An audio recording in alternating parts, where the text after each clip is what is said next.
past, I've had David Gervino with DuPage County Office of Homeland Security and Emergency Management here to talk about a lot of different specific emergency issues and topics. But today I'd like to have him here to talk to us about being prepared for anything and preparedness for everyone.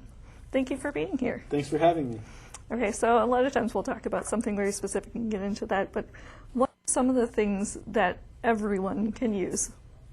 Sure. So there are certain steps that we can take so that regardless of the cause of the disaster, we're prepared for it. One of the basic steps would be to have an emergency preparedness kit. And an emergency preparedness kit is something that you can use whether you're sheltering in place in your home or whether you're having to leave because maybe there's a flood and the waters are rising. And so you have time. It's not like a fire where you just run out of the house, but you have time to grab this and leave. So when we talk about an emergency preparedness kit, we're talking about something that is big enough to where it contains the items you need to have in there, but it's not so big that you can't pick it up and carry it with you. So it'd be something that you could keep in a backpack or a tote type of container, and it'll have supplies for you and your family, including your pets, for up to 3 days. So it'll contain things such as non-perishable food, bottled water, food for your pets if you have pets, a list of prescription medications in case you run out or need to get those replaced, written down contact lists so that if the power is out for an extended period of time and you're not able to charge your cell phone, you at least have the names and phone numbers of your important contacts. So if you get to another phone, you can make a call. That's huge. I bet a lot of people don't have the traditional phone book anymore. Written paper phone book, or it's in your computer. Or yeah, and I never have to reference a written list, but gosh, if the power goes out and my cell phone dies, I'm going to be out of luck if I don't have that written list, because even my close family members, some of them, they've moved over the years, and I just program their new phone number into my phone. I don't have it memorized. I just look them up by name and hit send. So it's really important to have that list because if you need it and don't have it, you're really going to be regretful that you didn't take the time now to put that together. Anything else you should have in that kit? You've got water, medicine, food. Sure, you want to have a flashlight with extra batteries, again, so that if the power is out, you're able to see. You want to also have other things such as a cell phone charger, so that if you do go somewhere else that does have power, you're able to eventually charge your cell phone. The list of medications like we referenced earlier. Also, you want to have a NOAA weather radio, so that if there is some type of weather warning, you're able to be alerted to it. And anything else that would be, so you can customize your kit based on your particular family. So if you have young children, for example, maybe you'll want to include a coloring book or activity book and crayons, something to occupy their time. So if you're away at an emergency shelter or someone else's house, or you're sheltered down in the basement because there's a tornado warning that's going on for a while, your children have something to do so that they're not as agitated and focused on the disaster itself. I know I've seen news reports before where with frazzled parents without power who are trying to entertain their kids. That would be very helpful. Yeah, and that's something, even at the county level when we're preparing and stocking our shelter trailers, we try to have, board games and things like that to keep the kids occupied so that they actually have something to do rather than just sit there and worry about what's going on back at their home. Okay. Anything else they should have in that kit that you can think of? Change it for the seasons throughout the year. So during the winter, for example, you want to have blankets and things of that nature. You want to have things in your car, for example. During winter months, you want to have, kitty litter and a scrap of carpet so you can get traction under your tires, a small shovel to dig yourself out if it snows heavily while you're somewhere so you can get out. Again, in your vehicle, you want to have a flashlight with batteries. You want to have a cell phone charger. And most importantly, you want to review your kit's contents at least once or twice a year because batteries don't last forever. Even if you never turn that flashlight on, sooner or later those batteries are just going to wear out and not work. Similarly, even bottled water and what we call non-perishable food, all of those things really do have expiration dates. The plastic begins to break down in the bottled water, or that food after a while does begin to lose its flavor, or potentially maybe not go bad, but again get kind of stale and hard. So you want to review your kit contents and rotate through it. So instead of just throwing stuff out, every few months take the water out, drink it, and put other water in. So that way you're being economical and you're not just throwing stuff out, but you're also not going to have some kit that's got contents that are way outdated. I remember I started a new job and this was several years ago, and I remember being told when I first started, okay, if everything goes wrong in your top desk drawer we have what you need for the emergency. And so I've been there for a while, and a few years later, there's a power outage. I thought, oh, I'm going to see what's on that. And I opened the drawer, and what's there but a 3.5-inch floppy disk, which was probably really helpful when computers were able to have disk drives that would read that. But it underscores the importance of don't just have a kit, but make sure it's kept up to date. Make sure that the information in there is relevant. Make sure that the contact list is kept up to date, and that type of thing. Yeah, and you don't want to be eating old food. Exactly, especially in a disaster. You've got everything else going wrong. Right. At least you want to have something that some good food that could keep you a little bit comfortable and nourished. Is there anything that would be specific to a person's diet or their specific needs that they should have in their kits? Absolutely. Someone who's a diabetic, for example, they might consider having glucose tablets. Someone who is allergic to gluten, they'd want to have gluten-free foods for them, or people with other food allergies and that type of thing. If you have older adults in your house who have some type of dietary restrictions, make sure that you have things in place for them. And also, again, for your pets, make sure you include your pets in your emergency plan. Make sure you have food and water provisions for them as well. Okay. Now, if I've got a kit, I'm prepared with my kit, what else do I need to do? So after getting a kit, the next step is to make a plan. It's great to have all the supplies, but if you don't know what to do with them or how to use them or where it is, then it's all for naught. So you want to make a plan, and you want to talk to your family about the plan. So many times, not just with families, but even in big corporations, we'll see that the senior level executives have tremendous plans in place, but the entry-level folks who are charged with implementing the plans have no idea that the plans even exist, let alone what's in them. So similarly, with your family, you really want to speak to your children and to your spouse and to everyone else in your household about the plan, and so that way everyone's familiar with it. We always plan for we don't always plan, I guess, for the worst case scenario. We were actually talking with Wheaton Schools earlier today, and they were talking about their emergency plans and how when you plan school drills, you don't always plan it right in the middle of a class period where everyone's neatly in their classroom sitting down listening to the teacher. Right. You plan it during the lunch hour. You plan it during class change period where it's more challenging, because if you're prepared for the most challenging type of disaster, then you can handle anything.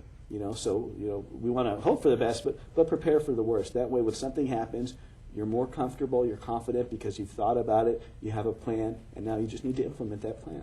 And what types of things can you do? Say you have a family, maybe you have teenagers or some kids who might be off in different places. What sort of plan can you make to include them so you can make sure you can all get in touch? Yeah, you definitely want to have a couple of predetermined meeting areas. One that's close to your home, maybe across the street, so if there's a fire, you meet at the tree across the street or whatever. And then one that's further outside of the neighborhood, so that if your whole neighborhood is inaccessible due to a disaster, everyone knows where to go. It doesn't take that large of a disaster to wipe out some of the infrastructure that we rely upon quite heavily. An example would be a year or two ago, we had a microburst, which is a burst of wind come through, and it caused a lot of damage to our cellular networks, and a lot of cell phones were not working for quite a period of time. So think about that. Well, what if there's a disaster and I'm at work, my spouse is at his or her job, and my kids are in school, and we can't get a hold of each other because cell phones aren't working? Where are we going to meet? How are we going to communicate with each other? What if it's not safe to go to our home because of whatever type of emergency happened? Where will we all go? Because now, we rely, technology is a great thing, but the more technology we have, the more points of failure that exist. Absolutely. And I think the more dependent we get on it. So we really need to get back to basics and think about, okay, if all this technology doesn't work, what are we going to do? Where are we going to meet? It's important to have a contact person, not just locally, but also out of state, because something else we've seen during disasters is local phone lines get overwhelmed, and it's often easier to contact someone in another state than it is within your same neighborhood or within your same city. So talk to your family about, okay, if something happens and we're not able to get a hold of each other, we're all going to call cousin so-and-so in whatever state, and that's the person we're going to check in with who can coordinate the messaging and let us know that each other is okay and that type of thing. These are all things that you want to think about in advance, because, again, once the disaster strikes, it's too late. You're already in the middle of it. So maybe coming up with a plan, maybe writing it down, reviewing it with your kids. Exactly. Those would be some good ideas. Okay, so we have a kit, we have a plan. Anything else you should do? Well, the next step is to be informed. So you have the equipment, you've gotten the kit, you have the plan, you know what to do when with the kit, but when do you do it? Well, that's being informed, because the 3 steps to emergency preparedness are get a kit, make a plan, and be informed. So the best way to be informed is by having a NOAA All Hazards weather radio. We encourage everyone to have one of those at home, and each work site to have one for the entire office. And these are things that, depending on the type you get, we recommend the kind that you can actually plug into an electrical outlet, but that also has a battery backup. And you're able to program the newer ones now. They have what's called SAME technology. It stands for Specific Area Message Encoding. But on a box or on a website, if you're looking to purchase a weather radio, it'll just say SAME. And if it has that, you're able to actually customize the weather radio so that you only receive the types of alerts you want to receive for the particular county, so that you're not being woken up because there's a small boating craft advisory on Lake Michigan, if that's not something you want to hear about, you know. So that's the best way to be informed about disasters. Of course, outdoor warning sirens are great if you're outdoors and close to one, but it's not designed as a mechanism by which everyone's going to hear it over the entire county, indoors or outdoors. The best way, what I use at my house, what all of our staff members use at their homes, is to have that NOAA weather radio. It's not just enough maybe to have a cool app on your phone or something that you... No, for several reasons. That's a good question, because we are asked that a lot. For one thing, that requires the cellular network to be intact, and if there's some type of devastating storm, it may take that out before the warning's issued. The other thing is, a lot of those apps require polling the server, which means every 5 or every 10 minutes the app is going out and getting the information, as opposed to push technology like you would see with a NOAA weather radio when you get it right away. You know, you look back to the Moore, Oklahoma tornado. It took place in 2013, and folks there had 10 minutes to take shelter. And 10 minutes can make the difference between life and death. So that's why we encourage people to have that NOAA weather radio, because it's the quickest and most reliable way to be made aware of a weather warning, so that you can take immediate action. And it can notify you anytime you're home? Absolutely, yeah, and you can set it so it wakes you up. You know, that's the issue we've seen in the past in some other states, is that tornadoes and severe weathers come through at night and people are sleeping, not even aware of it. If they had a weather radio, just like an alarm clock, it'll wake you up. I'm sure a lot of kids, and probably adults too, sleep through just about anything. Right. But having a radio talking to you and telling you about these alerts, that would probably do what you need. Is there anything else that you think needs to be in a family plan? Really just making sure that you include everyone, both in your kit and in your plan, and then in sharing the information and in practicing it. You know, actually check it. You know, for example, if every room should have 2 exits out of it in case there's a fire. Well, a lot of people never even check to see it. In your kids' room, is that window painted shut? And they wouldn't even be able to open it if they had to in an emergency. Is there a big bookcase or something that's in front of it so they wouldn't be able to get out of it? Are they on the 2nd or 3rd floor and it'd be really tough for them to get out? These are things you should think about in advance and actually go through the steps. You know, we encourage people to do what's called a home hazard hunt, where you go through, make it a game if you have young kids. Where you go through your house and you look for things that might be unsafe. You know, extension cords running under carpets during winter months, space heaters being less than 3 feet away from curtains or combustible materials, and really look. And you might be surprised at things you walk by every day and don't even think about. But when you're walking through your home in the particular mindset of let's look for things that are unsafe, you'll probably find some things and hopefully be able to correct those pretty easily. That's a great idea. And when you're going through and finding those exits and things, are those things you should discuss with your kids? If there's a fire, absolutely, what you do? Absolutely. You want to talk to your kids before the event happens. That way, when it does happen, they'll be able to rely on what you had previously discussed and take action. Because again, in an emergency, there's not always time to communicate. So the time to communicate is now, so that people are prepared, they're more comfortable and confident, so that when something does happen, it's something they've already discussed, they've already prepared for, they can take action, and they can save lives. Okay. Now, I'm curious about what your office does in terms of education and who you interact with.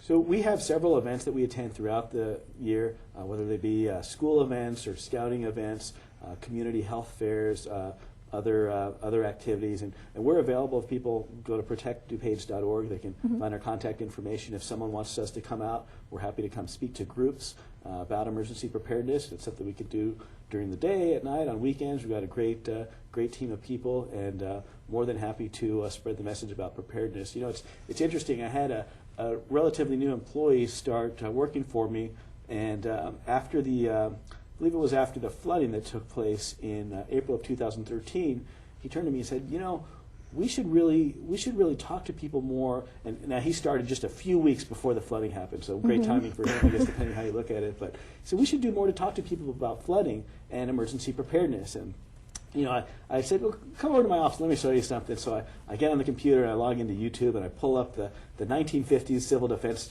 video with Bert the Turtle, who's telling people the same thing we talk about now: get a kit, make a pen, and be informed. And I showed them, this is nothing new. This is what people long before us have been telling people to do. But for whatever reason, people are so distracted by other things. They're busy with their kids and with school and worried about bills and all this kind of stuff that they just don't take the time sometimes to get prepared. It's nothing new what we're asking people to do, but unfortunately, for whatever reason, the message doesn't always resonate, and that's why we're really happy to have the partnership with you and be able to come on and talk to people about the importance of emergency preparedness, because man, in disaster after disaster, we see, unfortunately, people sometimes lose their lives because of simple things that had they taken advanced action, doing the simple things we talk about here: getting a kit, making a plan, being informed.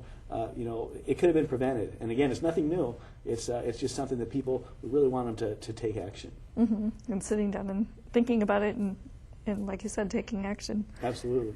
One other thing I wanted to talk about, I was curious if you could share. I think a lot of people aren't sure when to call 911. Yeah, so when I was a police officer, I was always amazed. Sometimes in the academy we would actually go and sit with the telecommunicator and listening on the 911 calls. It was part of our training, and it was surprising. You get everything from someone would call 911 to ask about where they can get concert tickets, where to buy concert tickets for a concert that's coming up, and then other people would call 911 and say, I'm sorry to bother you. I don't know if this is an emergency, but there's flames shooting out of the top of my neighbor's house. And it just amazed me, just the wide array, I guess, of calls that they would get. And basically, anytime you need immediate police, fire, or emergency medical response, you want to call 911. And if you see something that's suspicious, or if you see something that looks like it could be a fire, or one of the symptoms of having a heart attack is denying that you're having a heart attack. So if someone seems sick, and they're like, no, don't call 911. But if something doesn't look right, go ahead and call 911. Don't call for concert tickets, but if something doesn't look right, call 911. There's a great book that I think we've talked about before on this program called The Gift of Fear by Gavin DeBecker, where he's talking about interviewing all these people who were victims of crimes, and all of them said, right before this happened, right before I was assaulted or whatever, I sensed something was wrong. Something didn't seem right, but I just dismissed it. And then the attack happened. Basically, what his book talks about is how oftentimes our subconscious mind will pick up on things that don't seem right. Well, that person, it's summertime, but he's wearing a heavy coat. Well, it turned out he was concealing a gun or something underneath there. So really go with your instinct. If something doesn't feel safe, if something doesn't feel right, call 911 and let them know. Police officers, firefighters, especially here in Wheaton, they're the cream of the crop. They're phenomenal at what they do. They're among the top of the nation in terms of training, and very professional and courteous. They'll come out and they'll assess the situation, but it's always better to be safe than sorry. Okay. Are there any other messages you think people should come away with, some things they overlook or unprepared for? The most common thing we see in emergencies is that people, they don't have a list of medications. And so back when I was with the American Red Cross, I was an emergency medical technician, and one of the great things that the Red Cross does is they're able to replace medications after disaster. And as an emergency medical technician, I'd meet with someone and I'd say, do you have medications you need replaced? And they'd say, yeah, I'm on high blood pressure medication, but I don't know the name of it, and I'm not sure of the dosage. Well, I wasn't able to help them. So you want to make sure you have a list of your medications, the name of it and the dosage, as well as your doctor's contact information. You want to have that written down. Also, you want to make sure you have a cell phone charger in your emergency kit, because oftentimes if there is time to grab the kit as you're leaving the house and go somewhere else that does have power, people don't have a cell phone charger, so their cell phone dies. And more than ever after disaster, if your cell phone works, you're going to want to use it. So you want to make sure you have a way to charge that. Okay, well, I think you have provided a wealth of information on a lot of really practical things that people can do to be prepared for just about anything. So I really appreciate you coming on here and sharing this great information with us. Sure, thanks for having me.